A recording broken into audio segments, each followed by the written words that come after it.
की से आपका बहुत बहुत आभारी हूँ कि आपने हमें सुनने का मौका दिया. Thank you very much.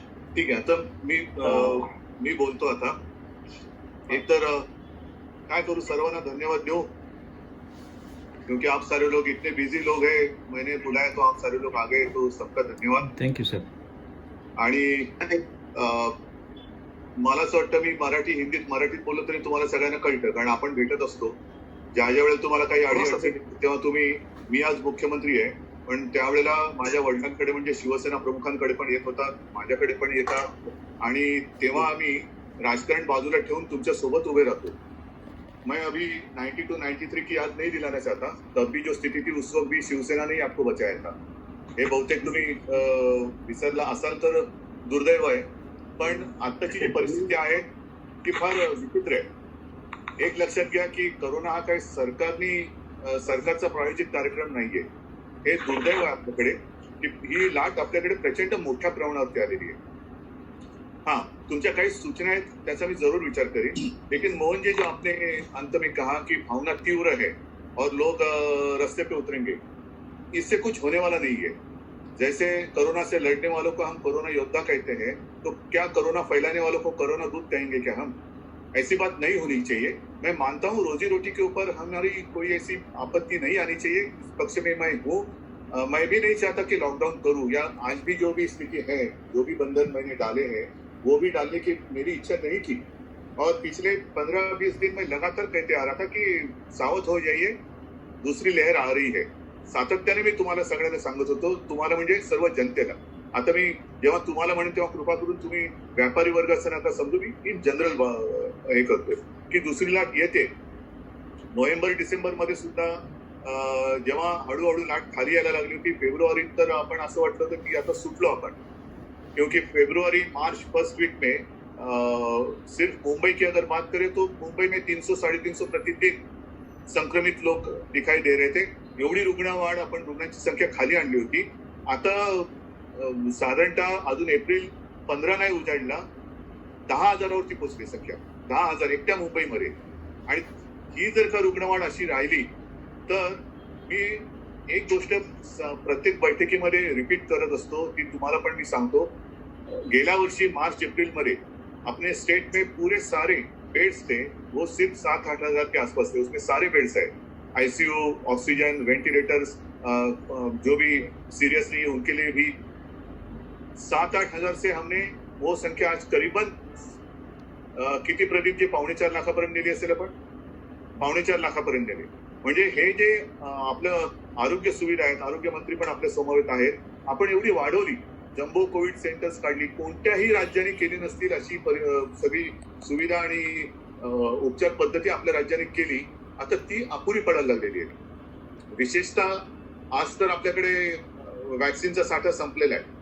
सगळीकडनं मला मेसेज येतात सगळ्या डिस्ट्रिक्ट मधनं की आज उद्या आपल्याकडचा वॅक्सिनचा जो काय साठा आपल्या कोट्याप्रमाणे मिळतो तो सुद्धा संपून जाणार. याचं कारण आपण आपल्या वॅक्सिनेशनची गती खूप मोठ्या प्रमाणात वाढवलेली आहे. जे सांगितलं जातं की वॅक्सिनेशन करा, आपण वॅक्सिनेशन पण खूप मोठ्या प्रमाणात करतोय. एवढा प्रचंड प्रमाणात आहे की आता दिलेला साठा आपल्याला अपुरा पडतोय. मी तर आपल्याला कल्पना आहे, मागणी केली होती की 25 वर्षाच्या वरील सर्वांना लस देण्याची आम्हाला अनुमती द्यावी. दुर्भाग्य की बात है, अनुमति का स्वीकार नहीं किया गया, नकारा गया है. और 45+ जो मैंने विनती की थी प्रधानमंत्री जी से, वो तो 10 दिन पहले उन्होंने स्वीकार की. तो अब आप देखते होंगे कि जो युवा वर्ग है वो ज्यादा कर बाधित हो रहा है, क्योंकि ज्यादा घूम रहा है, काम के लिए ज्यादा घूम रहा है. युवा वर्ग ज्यादा घूम रहा है तो वो बाधित हो रहा है. और आहिस्ते आहिस्ते इसकी पहले तो ऐसे लगा था कि 80% 75% एसिम्प्टोमेटिक है, जिसको पता भी नहीं चलता शायद कि कोरोना होकर चला गया. कुछ भाग्यशाली लोग हैं, लेकिन इसका मतलब ये नहीं कि कोरोना की गंभीरता कम हो गई है. ज्या वेळेला 70-75-80% लोक एसिम्प्टोमेटिक असतात तेव्हा ती चांगलं पण लक्षण असतं आणि घातक पण असतं, कारण त्यांना कळत नाही, त्यांना काही होत नाही, पण त्यांच्या माध्यमातून दुसऱ्याला कोरोना होत असतो आणि त्याच्यात मग पुन्हा घातकता किती होईल हे सांगता येत नाही. हे सगळं मी तुम्हाला का सांगतोय, आज के दिन शायद ऐसी एक भी व्यक्ति पूरी दुनिया में नहीं होगी जिसे कोरोना के बारे में कुछ जानकारी नहीं है. माझ्यापेक्षा जास्त माहिती बहुतेक तुम्हाला असू शकेल. आता वीरेनजी, तुम्ही जे मगाशी सांगितलं की एकट्या मुंबईमध्ये 12 ते 15 लाख तुमच्याकडे कामगार आहेत. आता 12 ते 15 लाख लोक इकडून तिकडे तिकडून इकडे येणार, ते चहा कुठे पिणार, जेवणार कुठे? मग रस्त्यावरची, म्हणून आम्ही काय केलेलं आहे की अनेक लोक अशी आहेत की समजा लॉकडाऊन जरी झाला तरी त्यांच्याकडे किचन नाहीये. असे खूप गरीब लोक आहेत की उनके घर में रसोई की व्यवस्था नहीं है, तो वो क्या करेंगे? आणि त्याच्यासाठी आपण रस्त्यावरती गर्दी न करता त्यांच्या खाण्यापिण्याची व्यवस्था व्हावी म्हणून आपण ह्या गोष्टी आपण उघड्या ठेवण्याचा प्रयत्न करतो आहोत. हा जो मजूर वर्ग आहे तुमच्याकडे येणारा, तो काही घरातनं डबा घेऊन येत असेल, काहींची सोय तुम्ही करू शकाल, जरूर करत असालही आज. पण इतर वेळेला हा वर्ग 12 ते 15 लाख एकट्या मुंबईमध्ये इथून तिथे तिथून इथे येतो जातो, मध्ये मध्ये थांबत जातो, बस स्टॉपवरती येतो, लोकलनी प्रवास करतो, रिक्षाने प्रवास करतो आणि तिथे ही गडबड होऊ शकते. मी एक गोष्ट समजू शकतो की दुकानामध्ये आल्यानंतर फार मर्यादित स्वरूपामध्ये गर्दी ही तुम्ही कंट्रोलमध्ये आपण करू शकता, ही मला मान्य आहे. आता काही जणांनी विचारलं क्रिकेटची मॅच चालते आणि दुकानं उघडलेली नाही चालत. आपल्याला कल्पना देण्यासाठी मी सांगतो, क्रिकेटची मॅच ज्याला आपण परवानगी दिलेली आहे ती पूर्ण टीम त्यांनी लिहून दिलेली आहे की बबलमध्ये राहणार, स्टेडियम मध्ये प्रेक्षक नसणार आणि ते जर का त्यांनी तोडलं तर मॅच होणार नाही. आता अशा परिस्थितीत असं कोणी उत्तर देऊ शकत नाही, कारण ते मला मजा करायची नाहीये. पण क्रिकेटची मॅच विना प्रेक्षकाची होत असेल तर दुकानं विदाऊट गिराईक होऊ शकेल का? नाही होणार, नाही होणार. नाही तर मग उघडं कशाला करायचं? आणि त्याच्यामध्ये आपण एक काळजी घेतोय. मी असं तुम्हाला काय आता नाही म्हणत नाहीये, परंतु आम्ही रस्त्यावरती उतरू, कृपा करून ही भाषा करू नका, कारण सरकार काय तुमचा शत्रू नाहीये. आपल्याला करोनाशी लढायचंय, एकमेकात लढायचं नाहीये, एकमेकात अजिबात लढायचं नाहीये. तुम्ही कोण आहात? आता कोणी सांगितलं की तुम्ही भूमिपुत्रच आहात, महाराष्ट्र तुमची भूमी आहे. मग महाराष्ट्र सरकार तुमचं काळजी वाहणारी संस्था नाहीये का? आणि तुमच्यावरती जर का मी हक्काने अधिकाऱ्यांनी काही गोष्टी सांगितल्या तर तुम्ही ऐकणार नाही का? किसलिए मैं बोल रहा हूँ, क्या मुझे मजा आ रही है क्या? मैं भी आज एक रूम में क्वारंटाइन होकर बैठा हूँ, क्योंकि मेरे अभी आप तो जानते हैं मेरे परिवार में अभी कोरोना हुआ था. अभी मेरे यहाँ जो स्टाफ है उनको भी 2-4 लोगों को हुआ. तर अशा परिस्थितीत जर का मी लोकांना भेटत राहिलो तर उपयोग नाही त्याचा. परिस्थिती सगळीकडे घुसते आणि म्हणून मला असं वाटतं की तुम्ही ज्या काही सूचना दिलेल्या आहेत ना, त्याचा नक्की आम्ही पॉझिटिव्ह विचार करू. मी तुम्हाला कुठेही तुमच्या रोजीरोटीवरती पाय देणार नाही, हे माझं तुम्हाला वचन आहे. परंतु भडकाभडकी करून आणि कोणतरी भडकवत आहे, हम तुम्हारे साथ है, आप चिंता मत करो, क्या तो फिर क्या हम आपके खिलाफ है?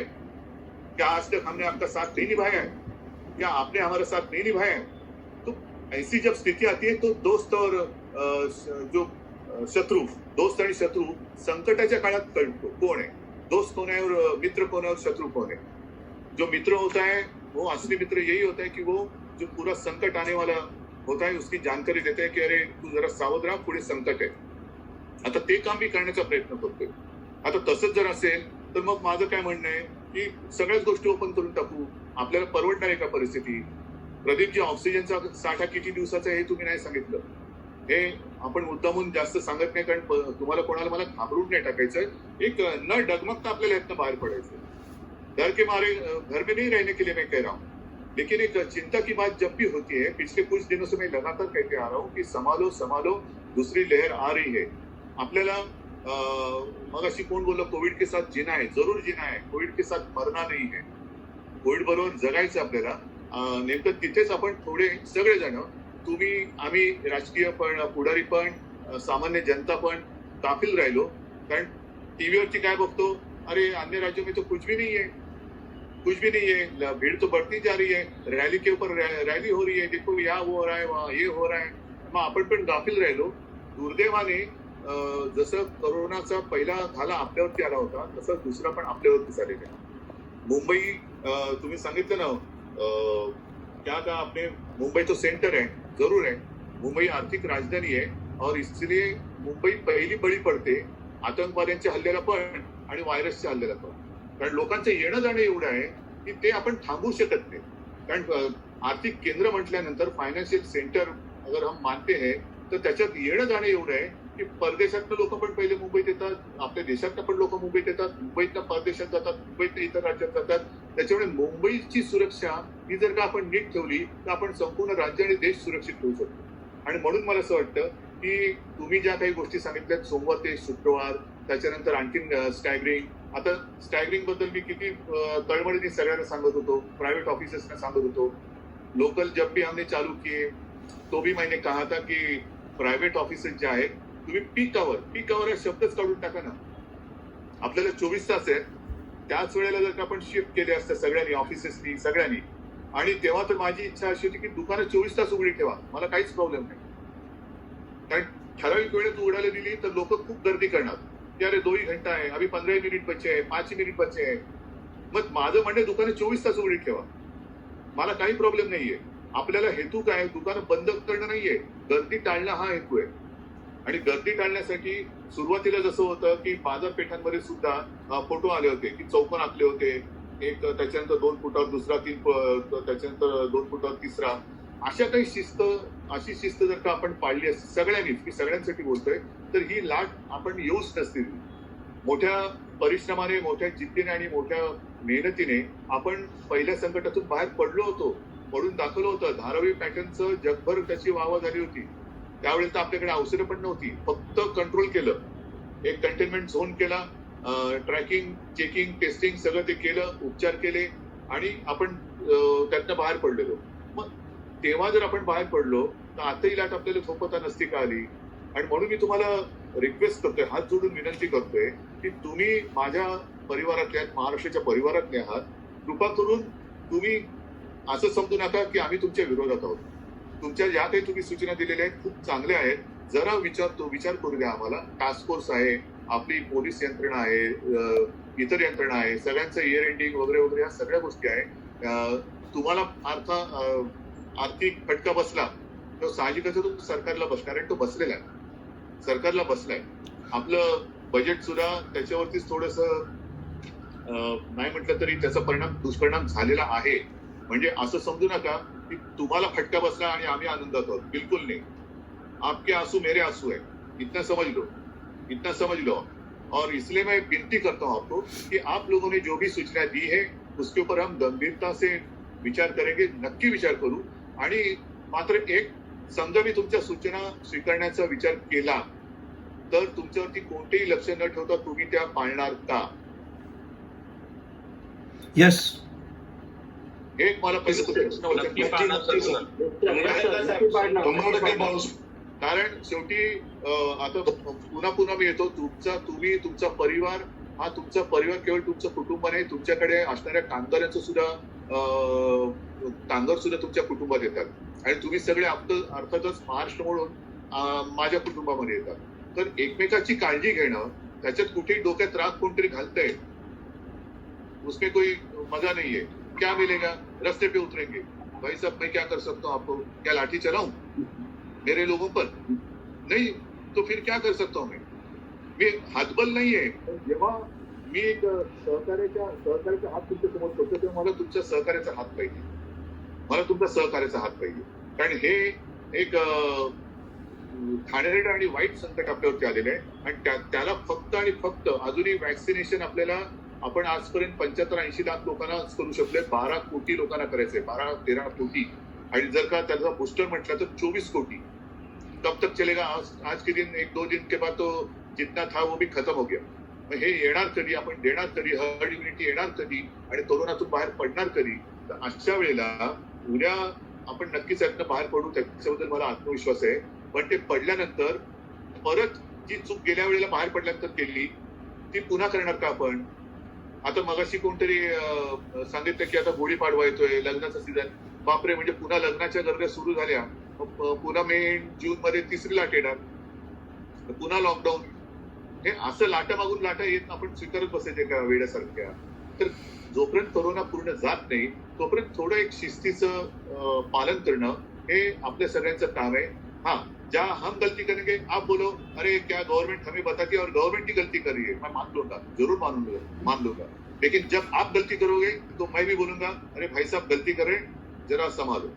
तर असं एक वातावरण आपण निर्माण करू शकतो की नाही, जे आपल्यात आहे, जो अपने बीच में एक ऐसी भावना है परसों भी मैंने कुछ लोगों के साथ बात कर रहा था, तो मैंने कहा कि हम सब एक है, आप दूर क्यों जा रहे हो, दूर जाने की आवश्यकता नाही आहे. तर म्हणून मला असं वाटतं, मला 1-2 दिवस द्या, जरा मला विचार करू द्या, शांतपणाने कोणालाही धोका होऊ न देता आपण काय करू शकतो याच्याबद्दल आम्ही नक्की गाईडलाईन मध्ये काय फरक करायचा असेल तो जरूर करू. पण हे तुम्ही लोकांना सांगायला पाहिजे की अरे रस्ते पर उतर तर कुछ होने वाला नाही, कोरोना और बढ़ने वाला है. तर या गोष्टी तुम्ही करू नका. तुमच्या आलेल्या सूचना मला ज्या महत्वाच्या वाटल्या त्या पण मी लिहून घेतलेल्या आहेत आणि तशा खूप काही तुम्ही सूचना केलेल्या नाहीयेत. एक तर सोमवार ते शुक्रवार दुकानं उघडे ठेवण्याची परवानगी, त्याच्यानंतर वेळेमध्ये स्टॅगरिंग करायचं असेल ते, या अशा काही गोष्टी आहेत. मात्र जो तुमचा स्टाफ आहे त्याच्या टेस्टिंग बद्दल तुम्हाला जागरूक राहावं लागेल. कारण सगळीकडे आपण ती एक जागरूकता आणलेली आहे टेस्टिंगसाठी. आणि काही इंडस्ट्रियलिस्ट आहेत, उद्योगपतींची सुद्धा माझी बैठक 2 दिवसापूर्वी झाली. त्यांनी पण सांगितलं आम्ही आमच्या स्टाफची जबाबदारी घेऊ. आमच्याकडे त्यांच्याकडे मोठ्या फॅक्टरीमध्ये किती काही शेकड्याने लोक असतील तर त्यांच्या आरोग्याची जबाबदारी म्हटलं तुम्हाला घ्यावी लागेल. तसंच तुमच्या स्टाफची जबाबदारी तुम्ही घेणार आहात का, त्यांचं चेकिंग आणि त्यांचं सगळं तुम्ही बघणार आहात का. त्यांना सुद्धा तुम्ही येता जाताना, कारण आता काय मी पहिलं बोललो ते काही जण असे नक्की असतील की ज्यांच्या घरी रसोईची व्यवस्था नाहीये, तो रस्त्यावरती वडापाव खाणार, काहीतरी हे काय खाणार, ते चहा पिणार, पण तिथून तो फैलाव असं नको व्हायला, एवढीच आमची एक काळजीची गोष्ट आहे. आणि म्हणून मला असं वाटतं की तुम्ही दिलेल्या सूचनांचा मी अत्यंत गंभीरपणाने विचार करतो आहे, नक्की करणार. 1-2 दिवस मला द्या, कारण आणखीन तुमची बैठक झाल्यानंतर मी आणखीन काही जणांच्या बैठका घेणार आहे. सगळ्यांना विश्वासात घेऊन मला पुढे जायचंय, मला हुकुमशाही करायची नाहीये. आणि लॉकडाऊनच्या बद्दल म्हणाल तर तुम्ही कोणी नाकारू शकणार नाही की मी साधारणतः 20-25 दिवस सर्वांना सूचना देत होतो की आपल्याला कडक पावलं उचलावी लागतील. तुम्ही शिस्त पाळा, मास्क घाला, हात धुवा, अंतर ठेवा. ही आता तीनच गोष्टी आपल्या हातामध्ये आहेत. तर मला असं वाटतं ज्याप्रमाणे आजपर्यंत तुम्ही मला आणि सरकारला सहकार्य केलेलं आहे, तसंच तुम्ही याही कठीण जीवघेण्या लढाईमध्ये सुद्धा सहकार्य कराल अशी अपेक्षा व्यक्त करतो. आणि टोकाचं पाऊल दोन्हीकडनं उचललं जाऊ नये, तशी वेळ येऊ नये अपेक्षा नव्हे खात्री व्यक्त करतो आणि तूर्त थांबतो. धन्यवाद सगळ्यांना देतो. जय हिंद, जय महाराष्ट्र. बहुत धन्यवाद.